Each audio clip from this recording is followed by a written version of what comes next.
Now that the Supreme Court has struck down Roe v. Wade, a Missouri trigger law now effectively ends access to legal abortion in the state. KOAM's Bronte Sorotsky attended a rally in Joplin and got local reaction.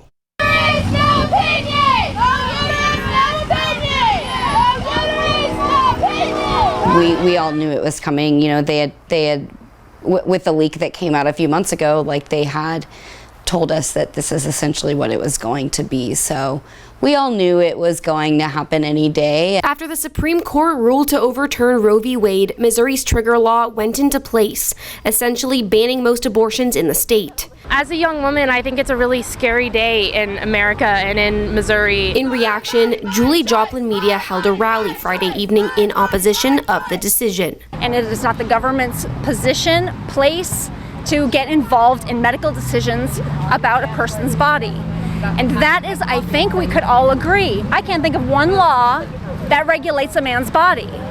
And so this is just a matter of healthcare privacy. Missouri's trigger law bans all abortions in the state except in cases of medical emergency, with no exceptions for rape or incest. I was really scared, especially with there being no exceptions for rape or incest. My biggest fear is that people are going to die. I think whenever you ban abortion, you don't ban abortion, you ban safe, legal abortion. Women are going to die trying to give themselves at-home abortions. Not only was the rally a way for people to voice their opinions following the ruling, it was also a space for women to support one another. I really wanted to make sure that we had networks around the area, people that we can just turn to and go to whenever we need help or support, questions. We want people out there who maybe are afraid, like we are, to know they're not alone.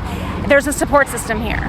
But second, when we're done making our voices heard here on the street, we're going to go have a planning session and we're going to figure out what we can do today, this week. In Joplin, Bronte Sorotsky, KOAM News. U.S. Senator Josh Hawley of Missouri praises the ruling. He says he'll be glad to see states determine access to abortion. In my lifetime, nothing that any voter in my state has ever voted on has mattered with regard to abortion because we've never had any say. And, you know, the voters of Missouri and every other state, now, what they decide on this is going to be law. And that's a big change. Our very own Josh Hawley said that he would only support nominees to the Supreme Court that would overturn Roe v. Wade. And here we are today.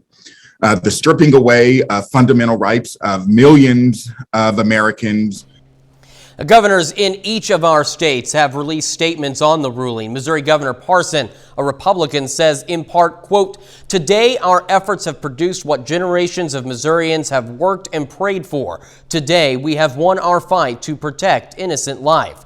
Oklahoma's Republican Governor Kevin Stitt released a statement saying in part, quote, "I am very excited that the Supreme Court made this courageous decision. I am proud to be called America's most pro-life governor, and I'm looking forward to the rest of the country following Oklahoma's lead to protect life."